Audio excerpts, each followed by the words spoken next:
Okay. So after the trigonal bipyramidal TBP we have done in the last class. Now we are going to start with the steric number 6. Steric number 6 again. Lone pair plus bond pair. Sum of these two would be the 6. And इसमें बेटा पहले type लेके चलेंगे 1. And the type 1 would be lone pair is 0 and the bond pair all are 6. तो ये जो type of the molecule बनेगा that is AB6 type. ठीक है, इस type का molecule बनेगा. And the example of this type of the molecule is the SF6. SF6 is called as a sulfur hexafluoride beta. Sulfur hexafluoride.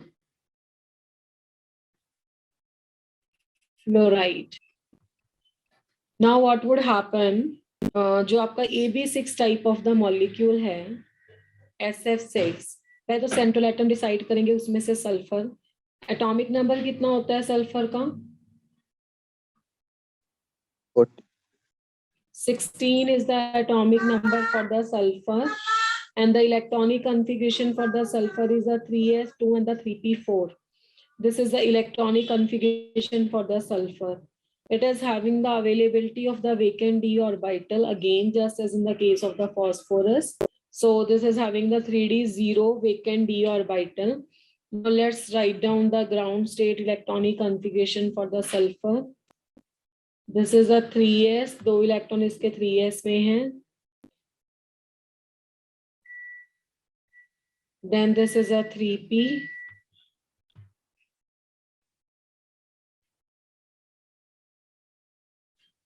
After that is a 3d.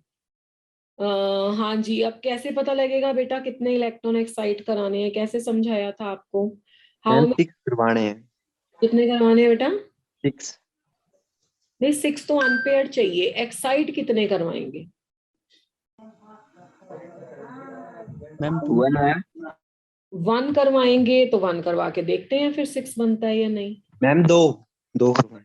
2 करवाएंगे, 1 से तो नहीं होगा.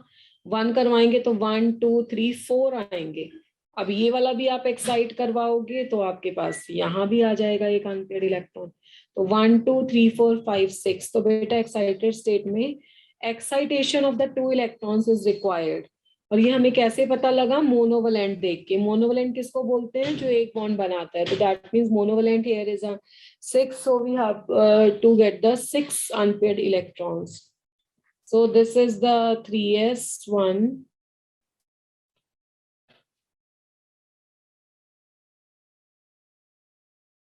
And this is a 3p3. This is a 3d2. तो अब क्या होगा after the excitation? Next step क्या होता है? Next step is the hybridisation. उसके बाद ये हाइब्रिडाइजेशन में पार्टिसिपेट करेंगे. Initially these were of the different energy. 3s 3p 3d की एनर्जी अलग अलग है. एंड नाउ अभी after the hybridisation same energy के हो जाएंगे. इनकी आइडेंटिटी अब हो गई sp3d2. तो after the hybridisation now they will let the other electron combine with the unpaired electron present in them. So sp3d2 is a hybridization. और ये हो गया आपका SF6 molecule.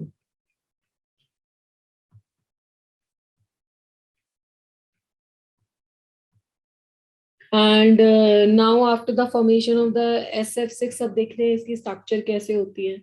तो बेटा जब भी आपके पास sp3d2 हाइब्रिडाइजेशन होगी, as a result of sp3d2 hybridization, always there is a octahedral geometry. इसमें ज्योमेट्री आएगी octahedral. ऑक्टाहेड्रल कैसे लिखते हैं? सल्फर सेंटर में, 4 कॉर्नर्स पे fluorine, 1 this side and 1 this side.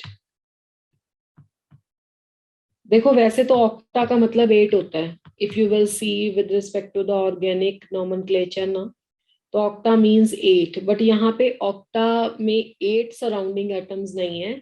This is the name with respect to the structure mathematical figure octahedron. देखो ये octahedron की तरह ऐसे, तो इससे रिजेंबल करता है ये. इसमें जो सारे बॉन्ड एंगल हैं दे आर 90 डिग्री. आप इसे ऐसे देखोगे तो वो 180 है, ठीक है, तो 90 डिग्री एंड नहीं है वो, और 180 डिग्री है. ठीक है, ऐसे देखोगे तो 180 है इस तरीके से, और अगर इंडिविजुअली ऐसे चेक करोगे तो वो 90 है. तो 90 और 180 डिग्रीज का बॉन्ड एंगल. यहाँ पे मैं एक स्टार पॉइंट मेंशन कर देती हूँ, बहुत से स्टूडेंट्स इसमें मिस्टेक करते हैं.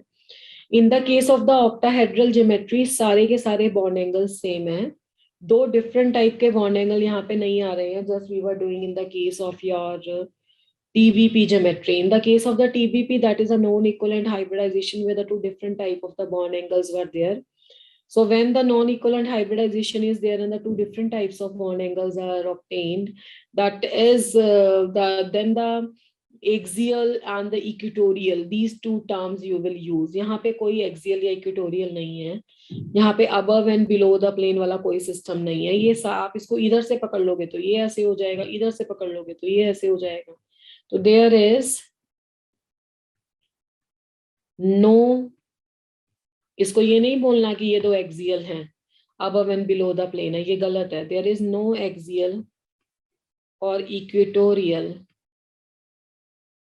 In the octahedral geometry.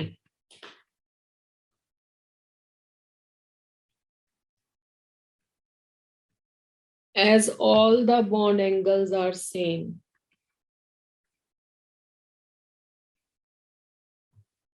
क्योंकि यहाँ पे सारे के सारे बॉन्ड एंगल क्या है, सेम है, इसलिए इसमें कोई भी एक्सियल या इक्वेटोरियल नहीं होता है. And the second thing is in the case of the octahedral geometry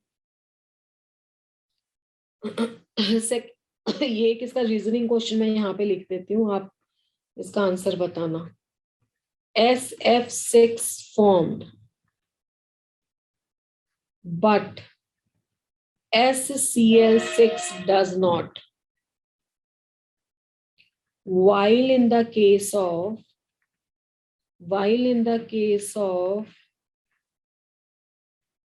phosphorus both PCl5 and the PF5 forms. Question का मीनिंग समझ में आया? फॉस्फोरस के केस में दोनों फॉर्म हो रहे हैं, PCl5 भी फॉर्म हो रहा है और PCl5 भी फॉर्म हो रहा है, PF5 भी फॉर्म हो रहा है. मतलब फॉस्फोरस और क्लोरीन दोनों कंबाइन कर सकते हैं फॉस्फोरस के साथ. But in the case of the octahedral geometry SF6 तो फॉर्म होता है बट SCl6 फॉर्म नहीं होता. Why it is so? What is the reason behind that? Think about it. Anybody in the class? Yes, ma'am. बताइए बेटा, ऐसा क्यों होता है? चलो देखो फिर, जब हमने फॉस्फोरस और फ्लोरीन का कॉम्बिनेशन किया था तो 3s2 3p3 था फॉस्फोरस, तो एक इलेक्ट्रॉन की एक्साइटेशन करवाने के लिए सिडविक थ्योरी पढ़ाई थी ना आपको.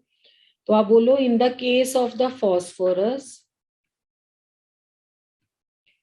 only one electron excitation is needed.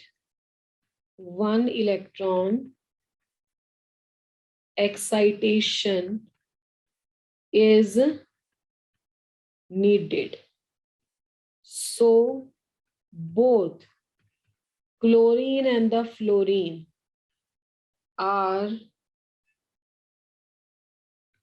can cause this excitation of one electron, are electronegative enough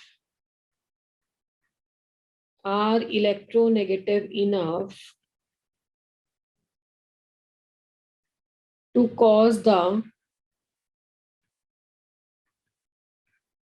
excitation of this one electron, but SF6 में क्या होता है? But in the case of SF6 या sulphur, 2 electron की excitation करवानी पड़ती है. अभी आपने देखा ना कि SF6 की फॉर्मेशन में 2 अनपेयर्ड इलेक्ट्रॉन्स वर देयर और 6 unpaired electron, 2 lone pairs were there और 6 हमें अनपेयर्ड इलेक्ट्रॉन चाहिए, तो 2 इलेक्ट्रॉन एक्साइट होंगे. एक P से एक्साइट होगा और एक S से एक्साइट होगा. तो उसको एक्साइटेशन के लिए जितनी एनर्जी चाहिए, जितना गैप डिक्रीज करना है, हमने बोला था ना कि एम्प्टी ऑर्बिटल होना चाहिए और गैप कम होना चाहिए. तो वो गैप डिक्रीज करने का काम कौन करता है? इलेक्ट्रोनेगेटिव एलिमेंट करता है. तो फ्लोरीन तो इतना इलेक्ट्रोनेगेटिव है कि वो इतना गैप कम कर देता है कि 2 इलेक्ट्रॉन एक्साइट हो जाएंगे. बट क्लोरीन इतना इलेक्ट्रोनेगेटिव नहीं है कि 2 इलेक्ट्रॉन को एक्साइट करने के लिए वो उतनी एनर्जी प्रोवाइड कर सके या उतना गैप डिक्रीज कर सके. ठीक है, दैट्स वाई सल्फर के केस में SCl6 का फॉर्मेशन नहीं होता है. But in the case of the sulfur, excitation of 2 electrons is needed. So, but in the case of the sulfur, the excitation of the 2 electron is needed. The fluorine is such a electronegative species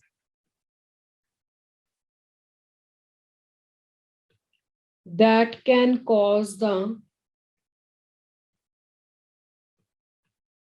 excitation of 2 electrons, but chlorine does not. इसलिए हमारा hence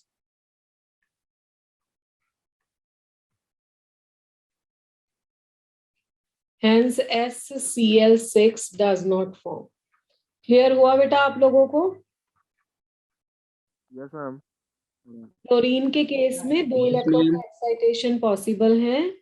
chlorine के case में 2 electron का excitation possible नहीं है क्योंकि chlorine इतना electronegative नहीं है. फास्फोरस के केस में सिर्फ एक ही इलेक्ट्रॉन को एक्साइट करना होता है. दैट्स वाई जितना गैप कम करना ऑर्बिटल्स के बीच में, वो फ्लोरीन और क्लोरीन दोनों कर पाते हैं. Next is a type B of the steric number 6 again, यानी कि lone pair bond pair का sum 6, lone pair in this time is 1 and the bond pair is 5, so this is 6 again and the example is AB5. Type AB5 में आएगा आपका IF7, 7 तो बाद में आएगा IF5 molecule. Let's check it out, इसमें कैसे बॉन्ड बनेगा IF5 में. सेंट्रल एटम बताओ बेटा. Iodine. Electronic configuration 5s2 and the 5p5. Empty orbital इसमें कुछ भी नहीं है, कोई इलेक्ट्रॉन नहीं है एम्प्टी ऑर्बिटल में, तो 5d वुड बी 0. तो ग्राउंड स्टेट इलेक्ट्रॉनिक कॉन्फ़िगरेशन में ये रहेगा आपका 5s, ये रहेगा आपका 5p,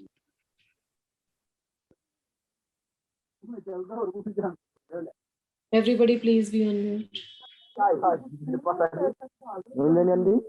Everybody please be on mute.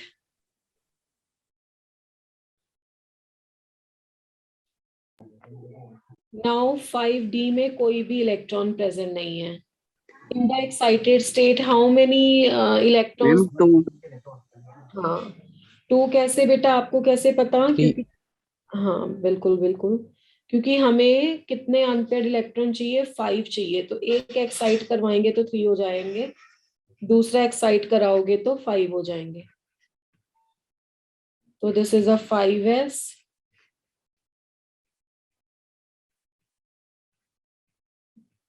this is a 5p,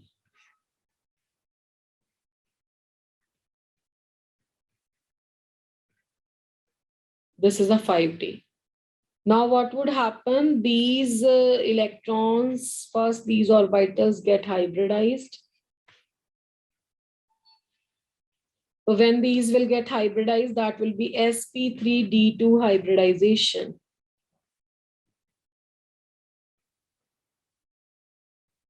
Now it is having the pair of the electrons, so this will act as a lone pair only, and rest one electron from the 5 fluorine atoms will join with this, and there's a formation of IF5.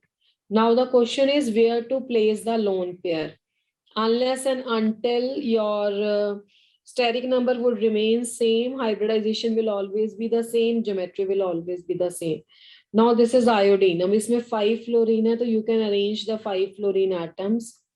इस तरीके से 5 fluorine atoms we have arranged. There is a one lone pair of electron. One lone pair of electron you can place anywhere. यहाँ पे कुछ ऐसा repulsions का वो factor नहीं है, because all the bond angles are same. Otherwise, when the two different bond angles are there, तो आपको क्या करना होता है? When there is a high bond angle, in that position you have to place your lone pair. यहाँ पे तो high low bond angle वाली बात ही नहीं है. All the bond angles are 90 only, so you can place this lone pair at any position. यहाँ भी कर सकते हो, यहाँ पे भी, कहीं भी कर सकते हो. तो sp3d2 हाइब्रिडाइजेशन से ज्योमेट्री तो बनेगी आपकी octahedral. And one more thing is there कि अब यहाँ पे लॉन पेयर प्रेजेंट है, तो as a result of the lone pair and the bond pair repulsions, जो बॉन्ड एंगल है वो एग्जैक्टली 90 नहीं रहेंगे, वो कुछ ऐसे डिक्रीज हो जाएगा. ठीक है, बॉन्ड एंगल कुछ 90 से डिक्रीज हो जाएंगे, तो बॉन्ड एंगल आप लिखोगे less than 90 degree, and the geometry in that case will be distorted octahedral. Distorted octahedral would be the geometry. Okay, and what about the shape? Anybody in the class, what is the shape of this particular compound? See, this is just like a square and there is a pyramid over that. Square pyramidal, ma'am. हाँ जी, बिल्कुल सही. Its answer is a square pyramid. Square pyramid. तो ये है बेटा आपका type B of the coordination number 5, steric number 6. Coordination number बोलते हैं कितने स्पीशीज जुड़ी हैं, तो कोऑर्डिनेशन नंबर इसका 5 है, स्टेरिक नंबर इसका 6 है. Now there is a one more last category for the octahedral, that is a AB4. This is a type 3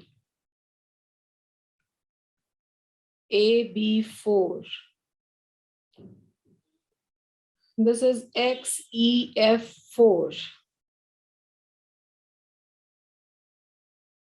Steric number will again be 6. Lone pair plus bond pair is 6. In this case, 2 lone pair and the 4 bond pair.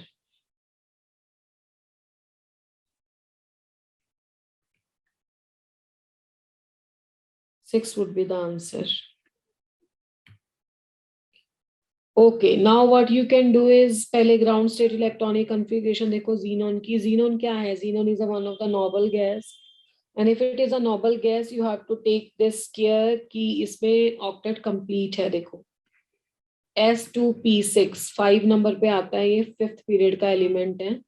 तो ground state electronic configuration पहले इसके लिख लो.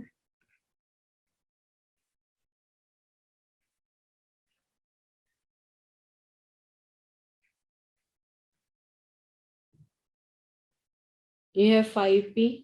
It is again having the advantage of vacant d orbital.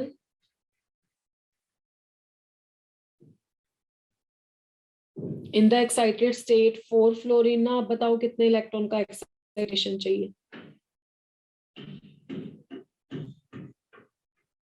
Yes, how many electrons will get excited?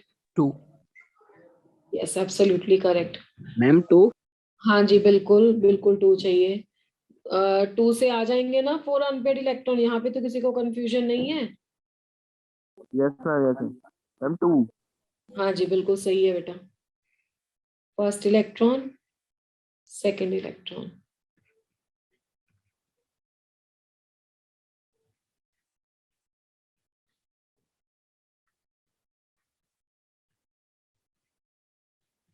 यहाँ पे आ जाएंगे 2.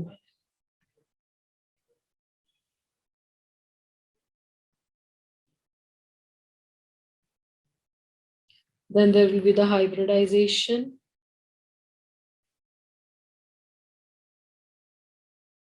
This is a 5, not 5, sp3d2. And here the 4 electrons are given by the fluorine each. So this is your XeF4. These two will act as a lone pair. Now there is a question कि इसको कहाँ पे रखेंगे, क्योंकि अब एक नहीं 2 lone pair है, and we have to arrange the locations when there is a minimum repulsions. Okay, what is the name of hybridization? तो हो गया sp3d2. Geometry क्या आ जाएगा? Octahedral. Distorted octahedral. Distorted octahedral will be the correct answer. And what about the shape here? Square planar. Square planar, ma'am. हाँ जी, square planar.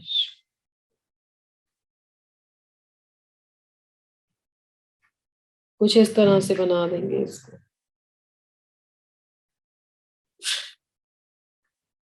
अब आपको ना lone pair इस तरह से प्लेस करने हैं कि उनमें मिनिमम रिपल्शन हो. 180 डिग्री. 180 डिग्री पे, बस 90 पे नहीं रखने हैं. कोई भी लोकेशन पे रख दो, चाहे यहाँ पे रख दो, चाहे यहाँ पे रख दो, चाहे ऊपर नीचे रख दो, कहीं भी रख दो, बट 180 पे प्लेस करने हैं. तो this is a square planar, क्योंकि जब शेप प्रेडिक्ट करते हो ना तो आप बॉन्ड नहीं देखते हो, लॉन पेयर नहीं देखते हो. तो इसके साथ आपका स्टेरिक नंबर 6 भी कंप्लीट है. Now let's move toward the last one, steric number 6.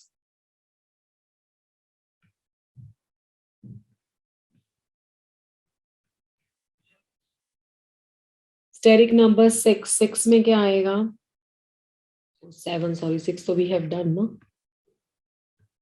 7 में आएगा जी लोन पेयर और बॉन्ड पेयर का सम 7. पहली टाइप तो ऐसी लेते हैं, लोन पेयर 0 और बॉन्ड पेयर ऑल द 7.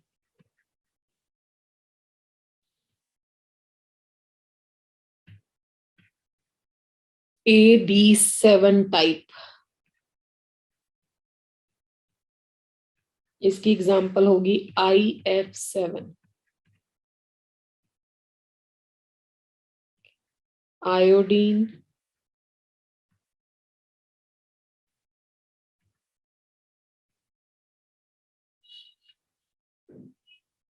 ठीक है, आयोडीन, हेप्टा फ्लोराइड. हाँ जी, आयोडीन हो गया आपका 5s2 and 5p5. Vacant is a d orbital. Ground state electronic configuration में this is the 2 electrons in the 5s orbital. 2, 3, 4 and 5. These are the 5 electrons in the p orbital. The 5d is vacant. तो इसमें बेटा we want the 7 electrons. तो 7 के लिए सभी को excite कराना पड़ेगा. Then only you can have a total of the 7 ampere. तो this is the excited state. और ये excitation कौन करवा रहा है? ये excitation तब होगा ना जब ये गैप कम होगा. गैप कम होगा तो इलेक्ट्रॉन तो अपने आप ही भागना चाहेगा, रिपल्शन नहीं फेस करना चाहेगा. और गैप कम करवाने का काम कौन कर रहा है? इलेक्ट्रोनेगेटिव. इसलिए most of such examples are having the electronegative elements attached. So this is the hybridization. That is sp3d3 hybridization.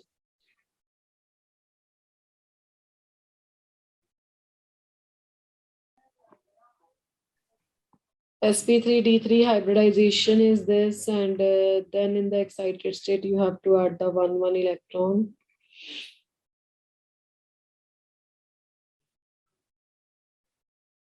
ठीक है ना. तो ये आपके पास 7 पेयर्स फॉर्म हो गए.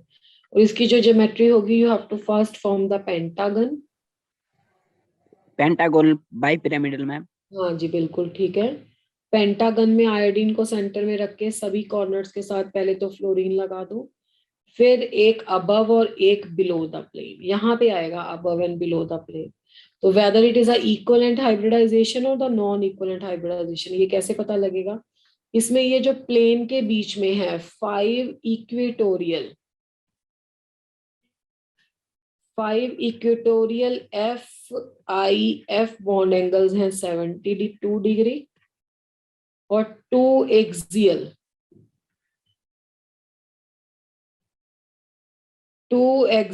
FIF है 90 डिग्री। तो डिफरेंट बॉन्ड एंगल्स हैं, तो this is a non equivalent hybridisation.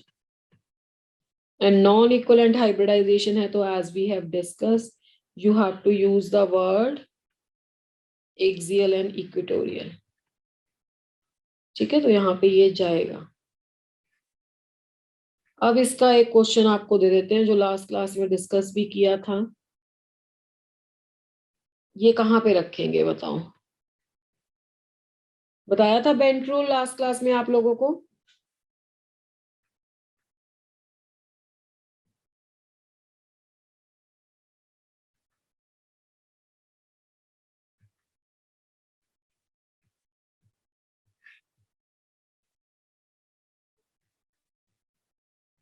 चलो इनकी स्ट्रक्चर बना के बताओ कैसे बनेगी। I am giving you 1 minute to think. Same structure है, इसमें मैंने सराउंडिंग एटम को डिफरेंट कर दिया है, तो आपको बताना है कि कौन कहाँ पे जाएगा। Quickly think about it, I will ask.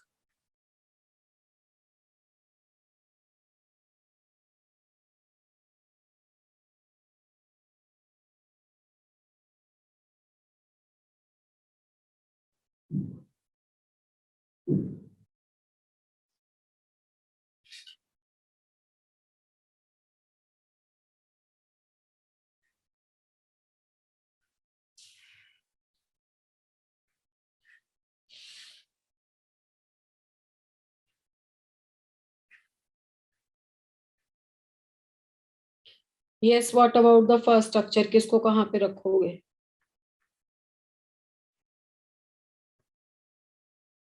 First structure में फ्लोरीन कहाँ पे आएंगे और क्लोरीन कहाँ पे आएंगे?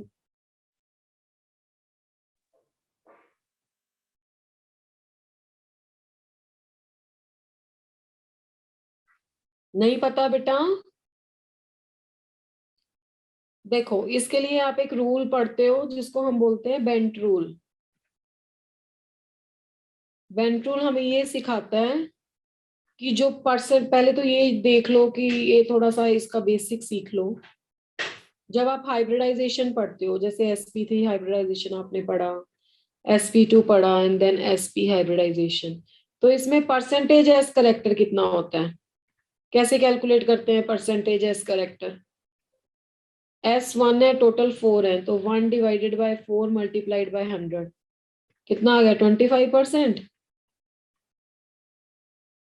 Yes, ma'am. इसमें एस करेक्टर कितना आया बेटा? S is 1, total is a 3 multiplied by 100. This comes out to be the 33%. Yes, ma'am. बच्चा इसमें 1 divided by total 200 is equal to 50%.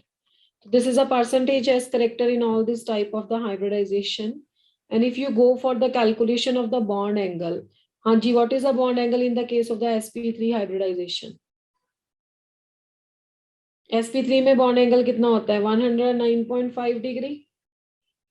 sp2 में bond angle कितना होता है? बॉन्ड एंगल परसेंटेज तो ठीक है 33, बॉन्ड एंगल हो गया 120 डिग्री, और एसपी में बॉन्ड एंगल कितना होता है? 180। ये तो पढ़ चुके हो सारी हाइब्रिडाइजेशन आप लोग। अब आप देखो जैसे जैसे परसेंटेज एस करेक्टर बढ़ रहा है, 25 से 30 हो रहा है, 30 से 50 हो रहा है, in the same manner bond angle भी बढ़ता है। तो पहली बात तो ये पता होना चाहिए कि जो आपका परसेंटेज एस करेक्टर है that is directly proportional to the bond angle. जितना ज्यादा बॉन्ड एंगल जाएगा उतना ज्यादा परसेंटेज एस करेक्टर जाएगा। अब परसेंटेज एस करेक्टर ज्यादा होने से क्या होगा? Percentage s character bond angle जहां पे ज्यादा है वहां होगा, and it means the nucleus is that atom is having the more hold at these positions. क्योंकि एस करेक्टर ज्यादा का मतलब है ज्यादा अट्रैक्शन, परसेंटेज एस करेक्टर का मतलब है मोर अट्रैक्शन इज देयर। ठीक है, अब आपका जो सेंट्रल एटम है आयोडीन, अब इसमें दो डिफरेंट लोकेशंस हैं, one is with the 72 angle and the other is with the 90 angle. तो किस जगह पे परसेंटेज एस करेक्टर ज्यादा होगा बताओ? अरे जहां पे एस करेक्टर ज्यादा है बॉन्ड एंगल ज्यादा होगा ना। कहाँ पे एस करेक्टर ज्यादा है? कौन सी लोकेशंस है ऐसी, 90 वाली या 72 वाली? 90 वाली। ऑब्वियसली इतना सामने सीधा सीधा आपको लिखा है कि bond angle is directly proportional to s character, तो बॉन्ड एंगल जहां पे ज्यादा है वहां पे एस करेक्टर ज्यादा है। तो बॉन्ड एंगल कहाँ पे ज्यादा है? 90 ज्यादा होता है, 72 ज्यादा होता है? 72। 90 इज मोर ना, तो 90 इज मोर, तो यहाँ पे एस करेक्टर ज्यादा है, तो यहाँ पे एस करेक्टर ज्यादा होता है, वहां पे लेस इलेक्ट्रोनेगेटिव जाता है। तो दिस इज दिस रूल, बस इतनी सी कहानी है कि द लेस इलेक्ट्रोनेगेटिव स्पीशीज, क्योंकि मोर इलेक्ट्रोनेगेटिव को तो एस कलेक्टर चाहिए ही नहीं, वो तो खुद ही ज्यादा इलेक्ट्रोनेगेटिव है, उसको तो होल्ड ज्यादा चाहिए ही नहीं है। Yes ma'am. Less electronegative species occupies the position with more s character या मोर बॉन्ड एंगल। सीधी सी बात है, जहां ज्यादा बॉन्ड एंगल होगा वहां पे लेस इलेक्ट्रोनेगेटिव। अब ज्यादा बॉन्ड एंगल 90 पे है, तो पहले 90 पे सेट करो आपके लेस इलेक्ट्रोनेगेटिव को, क्लोरीन को। 2 वहां पे सेट हो गए, बाकी तो फिर आपको रखने ही पड़ेंगे 3 किसी भी लोकेशन पे। रेस्ट एफ, यहाँ पे भी मोर इलेक्ट्रोनेगेटिव पे पहले क्लोरीन को सेट करें,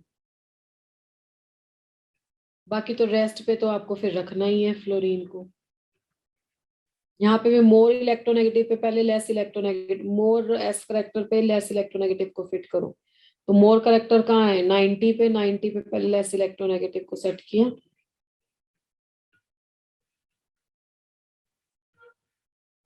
तो ये आपके पास एग्जांपल्स हैं। तो यानी कि आपका जो ज्यादा इलेक्ट्रोनेगेटिव स्पीशीज होगा, मोर इलेक्ट्रोनेगेटिव स्पीशीज होगा, उसको तो ज्यादा एस करेक्टर चाहिए ही नहीं। तो जहां पे मोर एस करेक्टर है वहां पे किसको सेट करोगे? लेस इलेक्ट्रोनेगेटिव को। This is a bend rule. ये क्लियर है आपको? Yes ma'am. Yes ma'am. Yes ma'am. Page को क्लियर है? तो मैं आगे फिर क्वेश्चन दे रही हूँ, मैं पीबीपी में क्वेश्चन दूंगी, आप ध्यान से करना। देख लो इस पेज में से कुछ नोट डाउन करना है, पूछना है तो पूछ लो।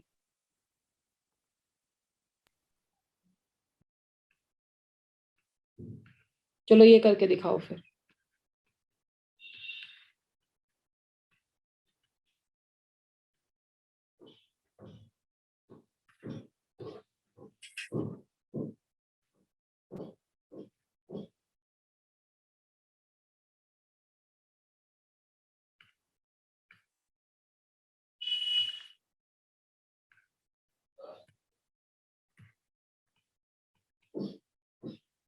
चलो, try to give the structure.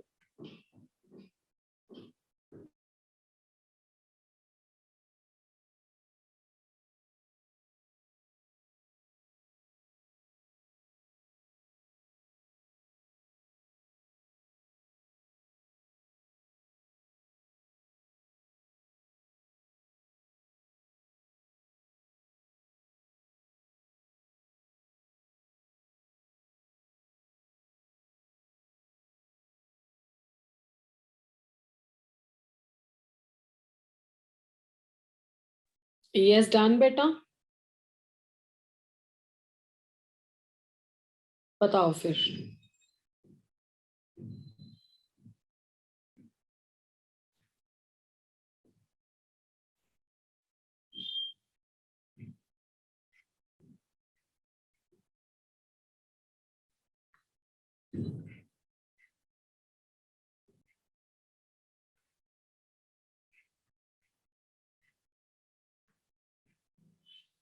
हाँ जी, फर्स्ट स्ट्रक्चर में बताओ कौन कहाँ पे जाएगा।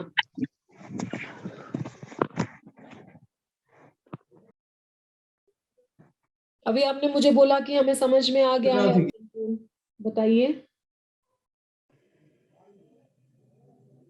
ये समझ में आया आप लोगों को?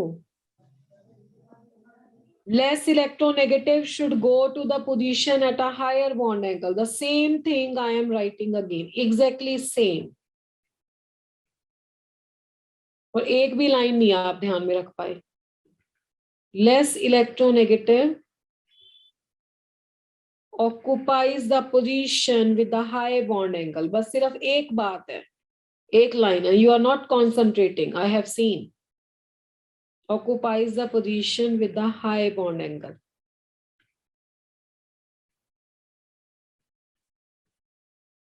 ट्राइगोनल बाइपिरामिडल ज्योमेट्री में हाई बॉन्ड एंगल 120 होता है। तो यहाँ पे कम इलेक्ट्रोनेगेटिव को रखेंगे, कम इलेक्ट्रोनेगेटिव है Cl, तो 2 Cl आप अरेंज कर दो, ज्यादा इलेक्ट्रोनेगेटिव बाकी पोजीशंस पे। Cl को रखेंगे ज्यादा बॉन्ड एंगल पे, तो ज्यादा बॉन्ड एंगल पे रख दो, बाकी बची पोजीशंस पे फ्लोरीन। Cl को लगेंगे ज्यादा बॉन्ड एंगल पे, तो तीनों में से कहीं पे भी रख सकते थे, बाकी पे रखेंगे ये। इनके अलावा बाकी स्ट्रक्चर्स अगर अपोजिट करोगे तो वो गलत है। तो मैंने ये रूल 2 बार लिख दिया है, 3-4 बार बोल के एक्सप्लेन कर दिया है। आई होप कि now it is clear to you. Next is the steric number 7, AB6 और lone pair plus bond pair sum. 6 lone pair is 1 and the bond pair is 6 and the sum is a 7. Sorry, steric number 7 we are doing. So the example of this molecule is, this is very important example because ये एक तरह का exception है. This is exception with the explanation कि इसमें ऐसा structure क्यों आता है. And this is the XeF6. XeF6 is called as a xenon hexafluoride. This is a xenon hexafluoride. Xenon is the central atom and this is a 5s2 5p6. This is a xenon. तो बिना box diagram बनाए भी हम इसको question को solve कर सकते हैं. होना क्या चाहिए था, कितने मोनोवलेंट एटम है, 6 हैं, तो 6 तो आने चाहिए थे बॉन्ड पेयर और एक आना चाहिए था लॉन पेयर. अगर नॉन इक्वलेंट हाइब्रिडाइजेशन है तो नॉन इक्वलेंट हाइब्रिडाइजेशन में lawn pair should occupy the position with the high bond angle. ये आपको मैंने ट्राइगोनल बाइपिरामिडल में भी लिखवाई है बात. Lone pair should occupy the position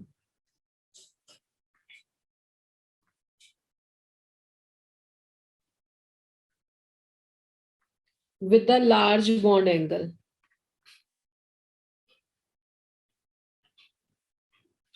तो लार्ज बॉन्ड एंगल 90 है यहाँ पे, तो यहाँ पे लॉन पेयर आएगा. Rest of the positions are occupied by the fluorine. तो structure should be like this और इसका नाम होना चाहिए था distorted pentagonal bipyramidal. But this is wrong answer. ये इसमें ऐसा स्ट्रक्चर नहीं आता. Why it is so? See the xenon is having the very large in size. इसको आप ऐसे अज्यूम करो कि एक बहुत बड़ी बॉल है. दिस इज अ xenon और इसके साथ लगे हुए जो फ्लोरीन है वो बहुत स्मॉल है साइज में. They are just like the small balls on its surface. xenon का जो लॉन पेयर है, xenon की इलेक्ट्रोनेगेटिविटी बहुत कम है, हाईली इलेक्ट्रोपॉजिटिव एलिमेंट है. इसके लॉन पेयर पे इसका कोई इन्फ्लुएंस नहीं रहेगा, तो लॉन पेयर इसका बहुत दूर चला जाएगा. ठीक है, क्यों? क्योंकि इसका साइज बहुत बड़ा है, लेस फोर्सेस ऑफ अट्रैक्शन है. तो इसको बोलते हैं कि इसका लॉन पेयर है stereo chemically inactive lone pair. मतलब लॉन पेयर का स्ट्रक्चर डिटर्मिनेशन में कोई रोल ही नहीं है. इट इज जस्ट लाइक कि लॉन पेयर इसमें है ही नहीं, सिर्फ 6 फ्लोरीन एटम ही दिखाई दिए थे क्योंकि इसका लॉन पेयर इसकी सरफेस से बहुत दूर था, क्योंकि इसकी इलेक्ट्रोनेगेटिविटी बहुत कम है. This lone pair is called as a stereo chemically inactive lone pair. Stereochemically inactive lone pair. तो इसकी स्ट्रक्चर बिल्कुल वैसे ही दिख रही थी कि 6 बस फ्लोरीन है इसके सराउंडिंग में और इसकी स्ट्रक्चर ऑक्टाहेड्रल आई. नहीं तो ऑक्टाहेड्रल स्ट्रक्चर कभी भी स्टेरिक नंबर 7 में नहीं आती है. तो xenon hexafluoride, due to the large size of the xenon and the smaller size of the fluorine atom and the less electronegative character, highly electropositive in nature, so its lone pair goes beyond its reach. तो इसका lone pair इसकी reach से दूर चला जाता है और इसको बोलते हैं स्टीरियोकेमिकली इनएक्टिव लॉन पेयर है. ठीक है, and that is called as a octahedral geometry. और इसकी हाइब्रिडाइजेशन अगर sp3d3 आप लोगों ने कैलकुलेट करी है, तो this s character goes to the lone pair. Now the hybridisation will be p3d3 only. So this is one of the exception in the steric number 7.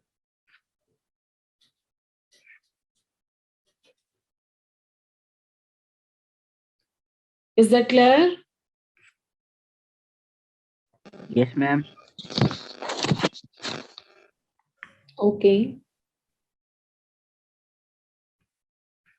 अगर xenon hexafluoride की जगह you are finding like xenon chloride, hexachloride, xenon bromide, तो उनमें ऐसा नहीं होता. Here the surrounding atoms are large. Here the surrounding atoms are large. So as the surrounding atoms are large, so their lone pair is not at all inactive. They are having the active lone pair and this is distorted pentagonal bipyramidal जैसा होना चाहिए. Distorted PVP structure आती है इसकी.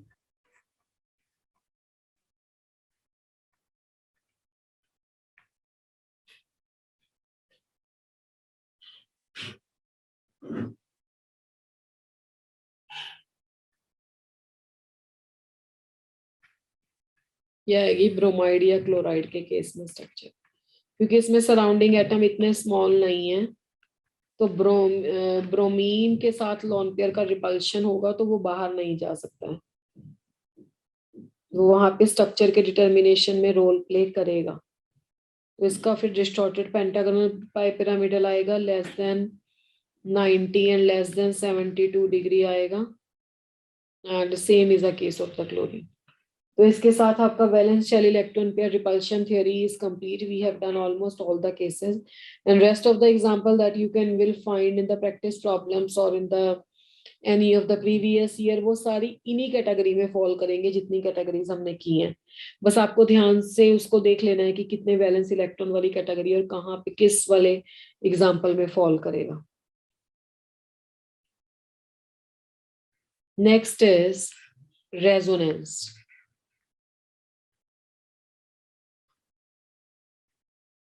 Now, what is this resonance? The resonance is the phenomena exhibited by the compound. The phenomena exhibited by the compounds due to which a single molecule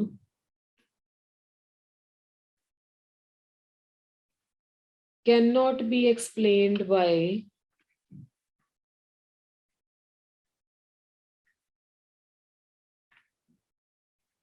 one structure, but two or the more structures are required to explain all of its properties. More structures are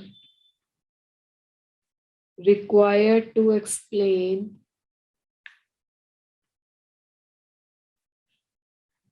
all of its properties.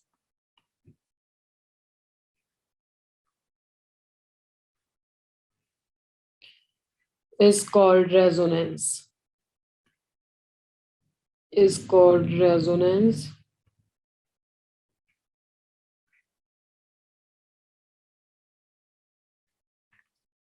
And such structures are called as a resonating structures.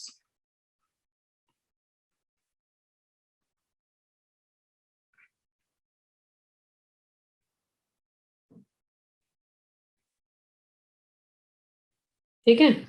कहने का क्या meaning हुआ कि एक ऐसा phenomena जिसमें हमें, अच्छा हाँ एक बात और, जब जितनी भी आप स्ट्रक्चर्स बनाओगे ना, रेजोनेटिंग स्ट्रक्चर्स मैं लिख देती हूँ, resonating structures differs in the position of electrons only. Position of electrons only. मतलब किसी भी कंपाउंड की अगर डिफरेंट डिफरेंट प्रॉपर्टीज को एक्सप्लेन करने के लिए आपको एक स्ट्रक्चर नहीं, एक से ज्यादा स्ट्रक्चर्स चाहिए, तो और ये स्ट्रक्चर्स कैसे बनेंगी? इन स्ट्रक्चर्स में एटम की पोजीशन, स्केलेटन की पोजीशन सब सेम रहेगी, बस रीडिस्ट्रीब्यूशन ऑफ इलेक्ट्रॉन्स होगा, मतलब इलेक्ट्रॉन्स मूव करेंगे. तो these structures are called as a resonating structures. जैसे आप बेंजीन को जानते हो,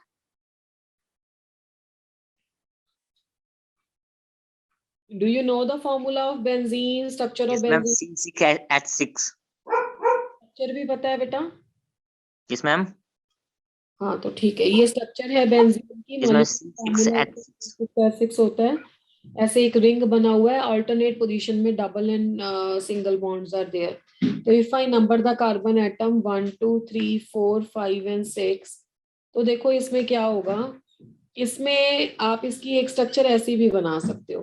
जो रेजोनेटिंग स्ट्रक्चर्स है ना, they are represented by the double headed arrow, means one structure on the another structure के बीच में जो इंटरकन्वर्जन का एरो है वो डबल हेडेड एरो रहेगा। The other form of this structure is like this only. अब आप देखो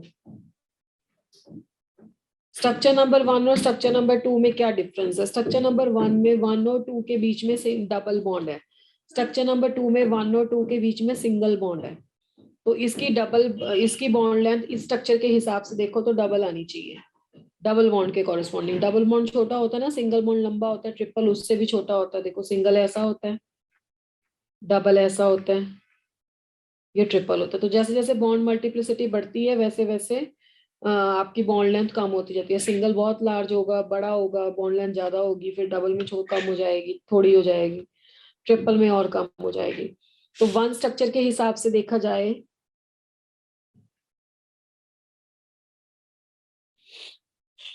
तो वन स्ट्रक्चर के हिसाब से देखा जाए तो यहाँ पे डबल बॉन्ड के कॉरेस्पॉन्डिंग बॉन्ड लेंथ आनी चाहिए। इस स्ट्रक्चर के हिसाब से देखा जाए तो सिंगल बॉन्ड के कॉरेस्पॉन्डिंग आनी चाहिए। जबकि एक्चुअली में क्या ऑब्जर्व हुआ, एक्चुअली में ये ऑब्जर्व हुआ कि इसकी जो बॉन्ड लेंथ है सिंगल से कम है और डबल से ज्यादा है। तो दैट मीन्स इसकी एक हाइब्रिड स्ट्रक्चर है। मतलब इसमें जो इलेक्ट्रॉन्स हैं वो रिवॉल्व हो रहे हैं। ये जो पाई के इलेक्ट्रॉन है ये रिवॉल्व हुए हैं, इसलिए हम इसे सर्कल डाल के रिप्रेजेंट करते हैं। तो this is the hybrid structure of benzene. This is called as a hybrid structure of benzene, and these two are called as a resonating structures of benzene. These are called as a resonating structures of benzene. तो ऐसे benzene की जो structures हैं they can be made, और ये resonating structures में atoms की position में कुछ चेंज नहीं आता, only the change in the electrons or electron redistribution takes place. Is that clear? Yes, ma'am. Just like you can take the example of the carbon dioxide molecule, CO2 molecule. अब CO2 molecule में central atom would be the carbon atom, and over to the both sides of the carbon there are the oxygen atoms. These are the two double bonds, and here are the two electrons on the each oxygen atom.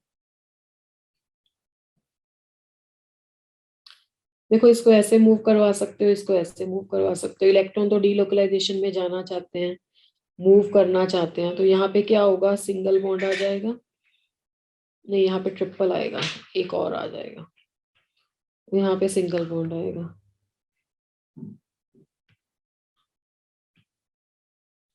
One two three four five six और 1, यहाँ पे 7 negative, 1 2 3 4 5, तो ये हो गया positive.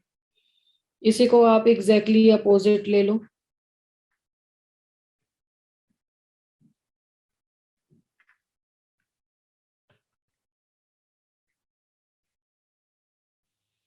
Opposite ले लोगे तो ऐसे आ जाएगा, 3 2 5 प्लस 1 2 3 4 5 6 1 7 नेगेटिव। तो इस तरह से ये स्ट्रक्चर्स हो गई कार्बन डाइऑक्साइड की। एंड कार्बन डाइऑक्साइड के रेजोनेटिंग स्ट्रक्चर्स में हमने देखो इलेक्ट्रॉन्स को शिफ्ट करवाया, just we had done the same position for the atoms. Atoms में कुछ चेंज नहीं है। This is called as a redistribution of the electrons. अब हमें कैसे पता लगेगा कि कौन सी स्ट्रक्चर सही है या एक्चुअली में कितना बॉन्ड है, इसमें डबल बॉन्ड है या ट्रिपल बॉन्ड है। तो उसके लिए हमें बॉन्ड ऑर्डर कैलकुलेट करना होता है। बॉन्ड ऑर्डर का क्या मीनिंग होता है?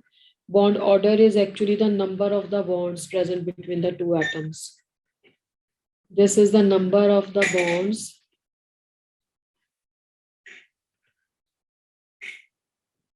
present between the two atoms.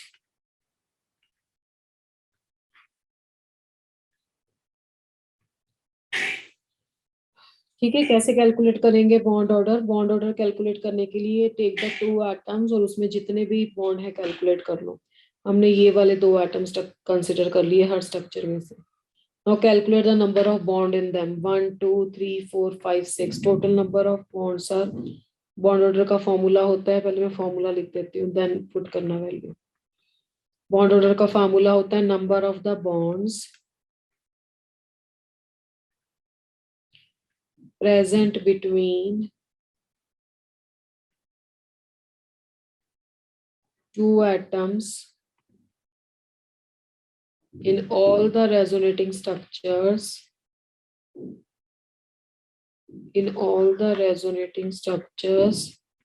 divided by the total number of structures. तो नंबर ऑफ द बॉन्ड्स कितने हैं, 2 यहाँ से 3 4 5 6, तो total number of bonds are 6 divided by 3 structures are there, तो आंसर इज व्हाट 2। तो इसका मतलब है कार्बन एंड ऑक्सीजन का बॉन्ड ऑर्डर 2 है।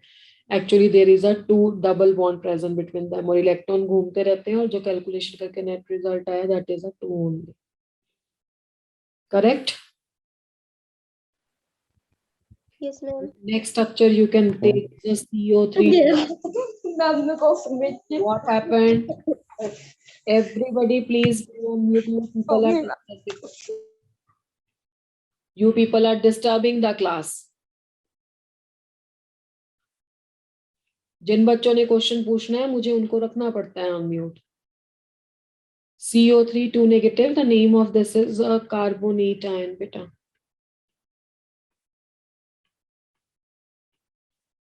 इन कार्बोनेट आयन की स्ट्रक्चर्स कैसे बनाएंगे, कार्बन को सेंटर में रखो और बाकी आपके पास देखो कितने नेगेटिवली चार्ज ऑक्सीजन है, 2 नेगेटिवली चार्ज ऑक्सीजन है, टोटल 3 ऑक्सीजन है ना, 2 नेगेटिव चार्ज है, तो ऑक्सीजन पे 2 पे नेगेटिव चार्ज लगा दो। नेगेटिवली चार्ज ऑक्सीजन पे हमेशा सिंगल बॉन्ड जाता है क्योंकि 7 इलेक्ट्रॉन्स हो जाएंगे, 2 4 6 1 7। ठीक है, और यहाँ पे भी 1 2 3 4 5 6 और 1 7, यहाँ पे 1 2 3 4। ठीक है, और डबल बॉन्ड आएगा यहाँ पे, जहाँ पे आपके पास सिंगल ऑक्सीजन है without negative charge, that is a double bond. And then you have to make the resonance. बेटा in order to make the resonating structure you have to just shift this double bond over to the other locations. Either you can shift it to the right hand side or you can shift it to the upper side. So if you will shift it to the right hand side, this is negative, this is negative, or you can place this in the upward direction.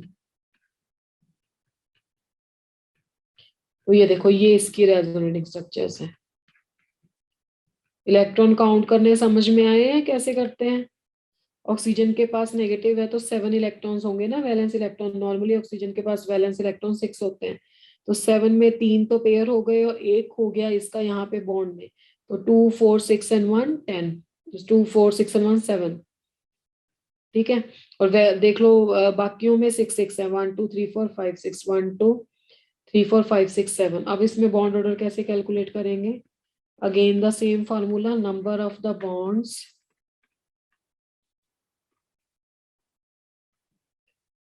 present between the two atoms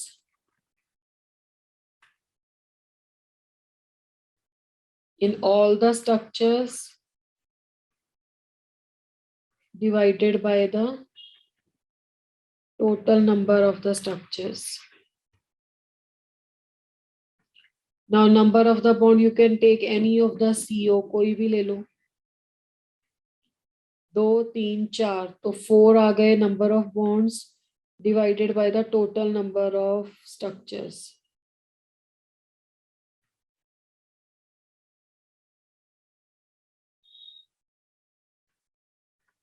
Total number of structures are 3, so this is 1.33.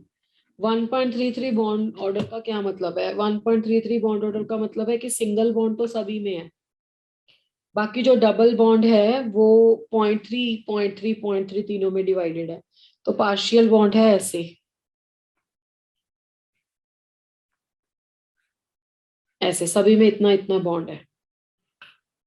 It is just a way to represent the structure. तो ये हो गई इसकी resonating structure. Third एक और देख लेते हैं, क्या नाम है बेटा इस आयन का? SO4 2 negative. What is the name of this ion? Ma'am, sulfate oxide. Sulphate oxide नहीं है, ये सल्फेट आयन है. Central atom is sulphur. बाकी कितने ऑक्सीजन है? 4. तो 4 ऑक्सीजन लगा दो. अभी आपको कैसे सिखाया? 2 ऑक्सीजन पे नेगेटिव चार्ज लगा दो. एंड लाइक जितने नेगेटिवली चार्ज ऑक्सीजन है वहां पे 7 इलेक्ट्रॉन्स होंगे. 1 2 3 4 5 6 1 7 2 4 6 एंड 1 7. बाकी लोकेशंस पे डबल बॉन्ड. रेस्ट आप पोजीशन चेंज कर सकते हो, इनकी इनकी रेजोनेंस स्ट्रक्चर्स बना सकते हो. मान लो इस बॉन्ड का नाम 1 है, इसका 2 है, इसका 3 है, इसका 4 है. पहले डबल बॉन्ड 1 2 पे था, फिर 1 3 पे कर लो, फिर 1 4 पे कर लो, फिर 2 3 पे कर लो. ठीक है, इस तरह से इसके स्ट्रक्चर्स बना सकते हो. 1 2 पे किए हैं, अब 2 3 पे कर लो.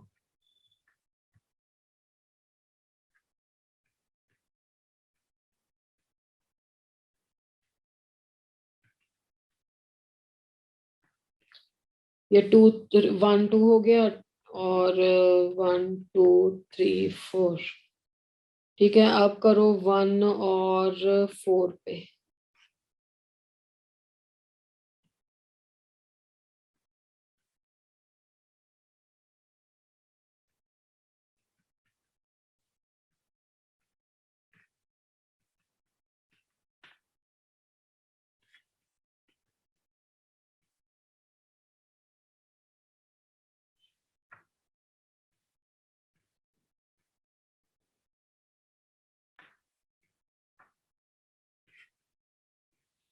लास्ट स्ट्रक्चर में 2 3 पे.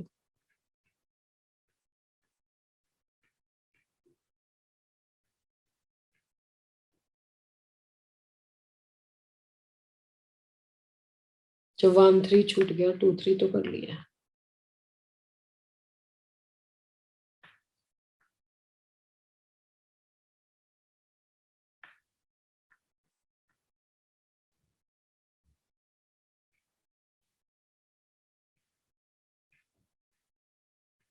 इस तरह से. तो ये तो सिंपल आपका मतलब परमुटेशन एंड कॉम्बिनेशन है. मैं इसमें कि कैसे लगा सकते हैं. तो ये इसकी रेजोनेटिंग स्ट्रक्चर है. तो रेजोनेटिंग स्ट्रक्चर्स में बस आपको सिर्फ लोकेशन एटम्स की सेम रखनी है, रीडिस्ट्रीब्यूशन ऑफ इलेक्ट्रॉन्स करवाना. तो is that clear? Yes, ma'am. तो इसे Yes, बॉन्ड ऑर्डर कैसे निकालेंगे? कोई बच्चा निकाल के दिखाएगा बॉन्ड ऑर्डर? 5/4. कैसे कैलकुलेट किया बेटा? कोई भी एटम पकड़ लो, 2, इनमें बॉन्ड देख लो. ऐसे ही किया ना?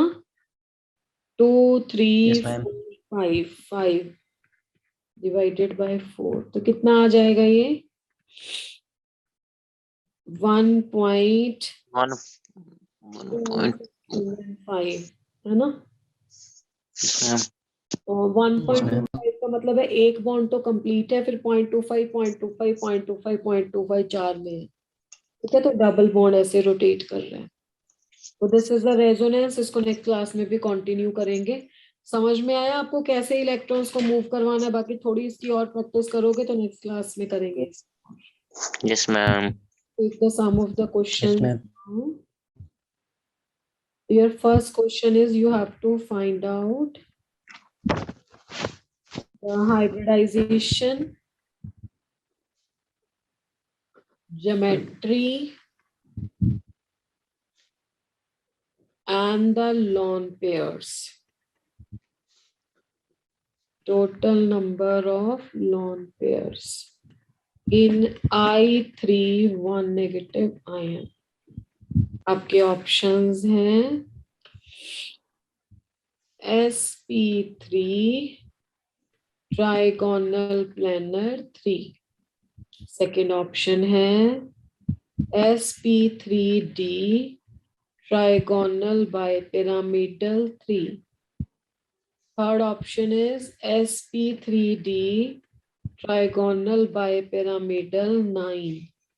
Fourth option is sp3d2 octahedral and 3.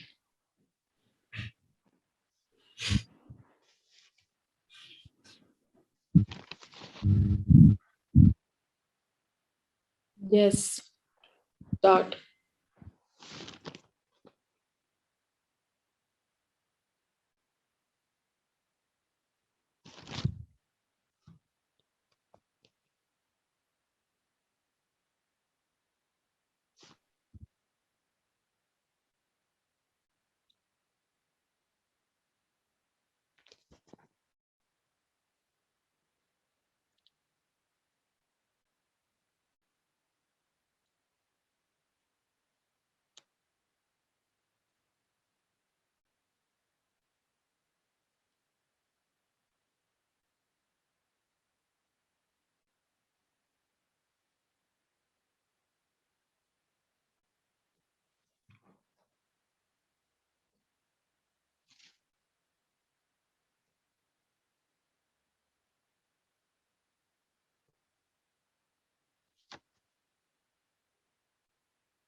Okay, so everybody has not done, only the 18 students have done. Let's check it out and maximum answer is B option. The student ने इसको answer किया है.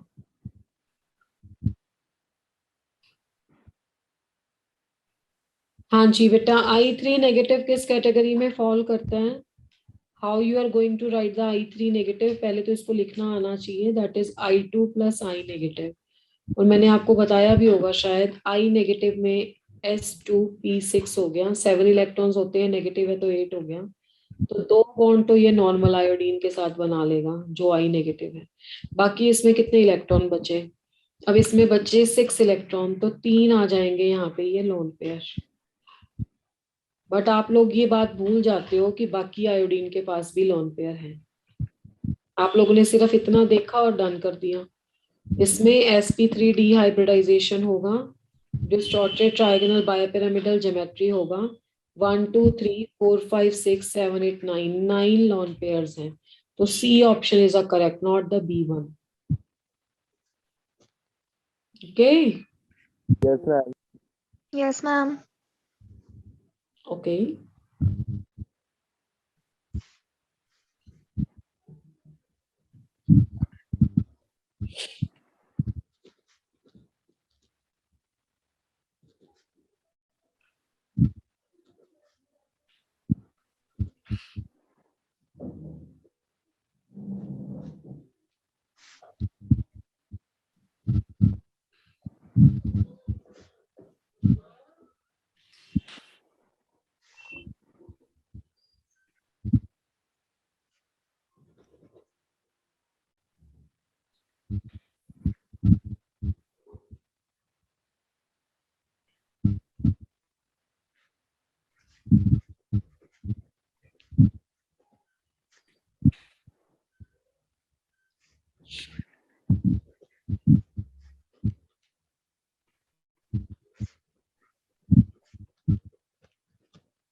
Go for it.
Only the 12 students. Why? What happened to rest?